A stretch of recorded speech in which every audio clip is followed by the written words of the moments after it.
हुण मेरी अगली अग केबल वालिया पर है। ये बड़ा लुट रहे है। कई भरावां से पूछया, मैं क्या यार रेट कितना है केबल का? 400 तो लेके 1000 रुपये तक है। असली लुट तो केबल वाले ने पाई दी है।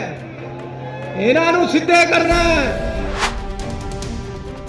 आ हुण इन्हां दी केबल वड्डनी है। मैं या तो सीधे हो जाएंगे या केबल वड्डी जाएगी। 100 रुपये से ज्यादा इन्हां दा मतलब नहीं है कोई बनता लेने का। मुख्यमंत्री के तौर से ऐलान कर रहे हैं 100 रुपये से ज्यादा किसी ने नहीं देना। घर आए नूं वापस मोड़ दो, मैं जिम्मेवार है। मैनू बड़ी खुशी हो रही है थोड़ा जोश देख के। जिस तरह का जोश मैं अज देख रहा। मैं 2007 दे विच कई बार कांग्रेस की टिकट मंगी, मैनू मिली नहीं। लोगों ने मैनू आजाद खड़ा करता। उस टाइम मैं इन्ना जोश देखा सी कि चारे पासे ते हरेक पार्टी के बंदे इकट्ठे होके मैनू जिता रहे। ते अज भी थोड़े च उही जोश मैं देख रहा। कल मैं बटाले गया सी, परसों हर पासे जिथे जाते हैं वर्कर दे विच लोकां दे विच एक नवा जोश आ गया, एक नवी उम्मीद, एक नवा पंजाब सिरजण की सोच के नाल लोग बाहर आ रहे हैं ते उमड़ के इकट्ठे होके एक पासे नूं तुरन लगे। सो मैं बधाई देना श्री राहुल गांधी जी नूं, कांग्रेस पार्टी के प्रधान पंजाब के नवजोत सिंह सिद्धू जी नूं, कांग्रेस पार्टी के लीडर ते वर्कर साहबान के जिहड़ी नवी उम्मीद पंजाब दे विच जागी है, जो नवा जोश पंजाब के लोगों में आया है, जो वर्कर दे विच नवी क्रांति दिखने को मिल रही है, इस तरह कदे पहला ना मैं देखा नहीं। इस तरह का वर्कर दे जोश कदे पहला देखने को मिलिया नहीं। मैनू बिट्टू जी कहते असी अकालियां दे एक प्रोग्राम च लोग जाते देखे है, लेकिन इस तरह उत्साह नहीं होंदा। मैं क्या बिट्टू जी फर्क है। उन्होंने प्रोग्रामां च हुण लोग इस तरह जा रहे जिस तरह भोग पर जा रहे होंगे, सोग मनाते। अपने प्रोग्रामां च लोग इस तरह आते जिस तरह ब्याह जा रहे होंगे, शगन मनाते।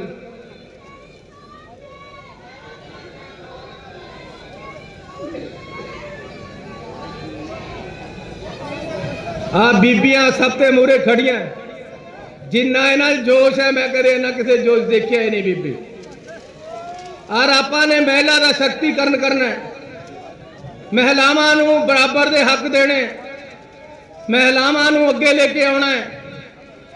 जिन्ना काम जे महिला घर सब तो वधिया सामभ सकती है तो महिलावां पंजाब नूं भी सब तो वधिया सामभ सकदी है।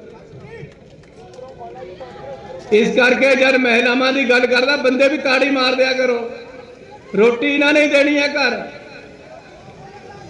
इन्हां तो बिना समाज नहीं चल सकता। इन्हां तो बिना दुनिया अगे नहीं बढ़ सकती।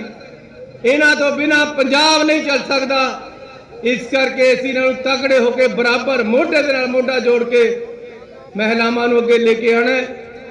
बहुत सारिया रियायतां पहलां दित्तियां गईयां, लेकिन रियायतां दी मोहताज नहीं औरत। औरत शक्ति पावर का शेयर मंगती है, जिहड़ा असीं आउण वाले दिनां च इन्हां नूं देना। सो सत्कारयोग वीरो, अज महसूस हो रहा कि आम लोगों का राज है।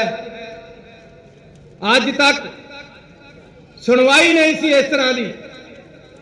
गरीब बड़े बड़े बिजली के बिल लेके गलियां च घूम रहे, लीडरां कोल घूम रहे। कोई कहना मेरा 50,000 का बिल आया वा, किसी का गरीब का मीटर कट हो गया ते भरपाई नहीं हो रही। बिजली का बिल दे के बाद च बचदा ही कुछ नहीं सी घर चलाउण वास्ते।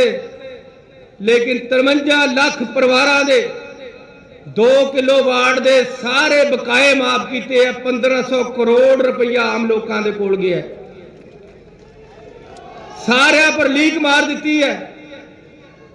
कई मैनू कहते जी ऐलान होंदे लागू नहीं होंदा, लेकिन अगला बिल जेड़ा आया उहदे पर लिखिया होया आ गया, थोड़ा पुराना इन्ना बकाया सरकार ने भर दिता है, नाल दी नाल फैसला लागू।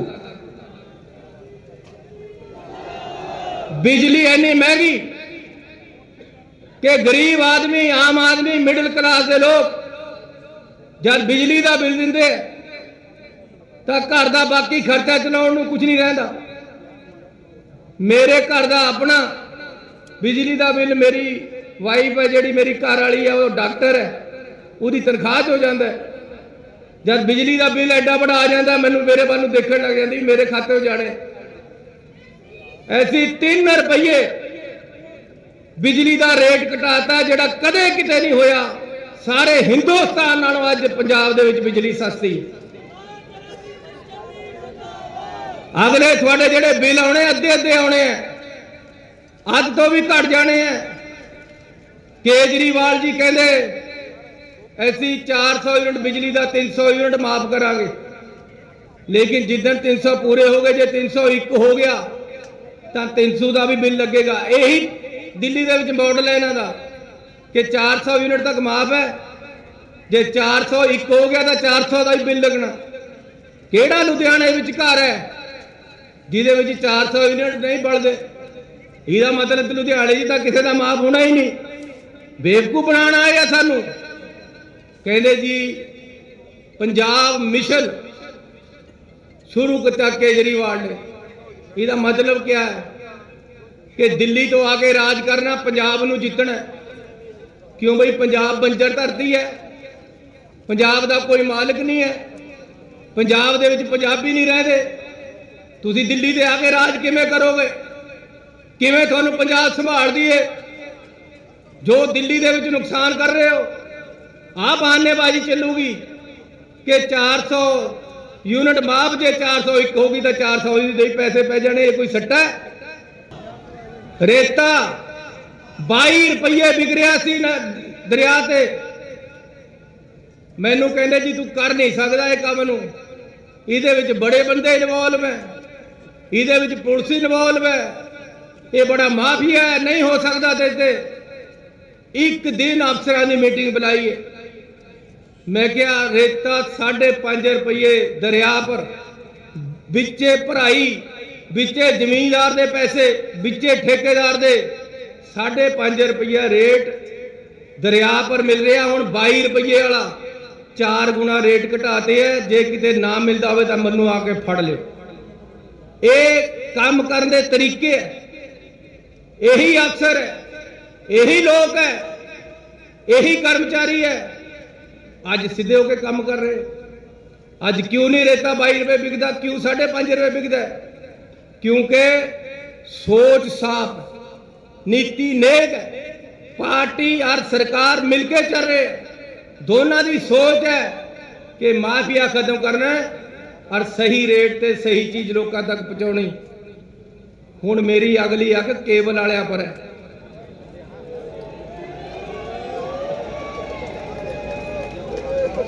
ये बड़ा लुट रहे हैं।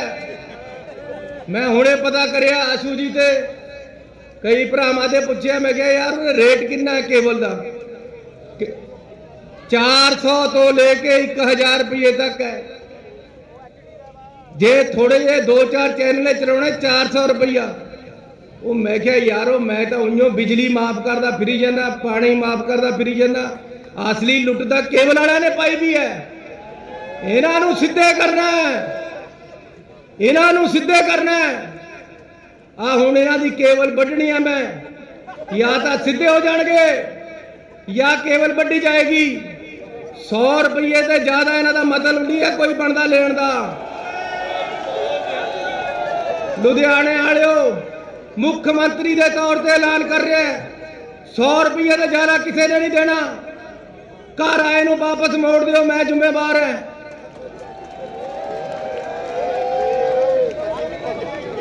असल दे विच मैं इन्हां दा कोड वड्ढना है।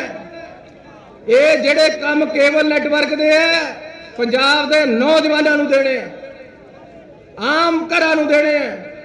ਇੱਕੋ ਪਰਿਵਾਰ ਸਾਰੇ ਪੰਜਾਬ ਨੂੰ ਸਾਂਭੀ ਬੈਠਾ ਹੈ। ਬਾਦਲਾਂ ਦਾ ਹੀ ਸਭ ਕੁਝ ਚੱਲ ਰਿਹਾ ਹੈ। ਬੜੀਆਂ ਬੜੀਆਂ ਬੱਸਾਂ ਸ਼ੀਸ਼ੇ ਵਾਲੀਆਂ ਏਸੀ ਬੱਸਾਂ ਦੇਖੀਆਂ ਫਿਰ ਥਾਣੇ ਵਿੱਚ ਖੜੀਆਂ। ਆ ਰਾਜਾ ਵੜਿੰਗ ਨਾਲ ਖੜਾ ਦੇਖਿਆ ਸਾਰਿਆਂ ਨੂੰ। ਜਦ ਮੈਂ ਆਪੋਜੀਸ਼ਨ ਲੀਡਰ ਦਾ ਜਦ ਐਲਾਨ ਕਰਿਆ ਸੀ ਕਿ ਆ ਬਾਦਲਾਂ ਦੀਆਂ ਬੱਸਾਂ ਥਾਣਿਆਂ ਵਿੱਚ ਖੜੀਆਂ ਦਿਖਾਣੀਆਂ, ਦਿਖ ਗਈਆਂ। ਠੀਕ ਹੈ, 4.5 ਸਾਲ ਨਹੀਂ ਦਿਖਾ ਸਕਿਆ, ਕੈਪਟਨ ਦਾ ਰਾਜ ਸੀ, ਉਹ ਵੀ ਮਿਲੇ ਹੋਏ ਸੀ।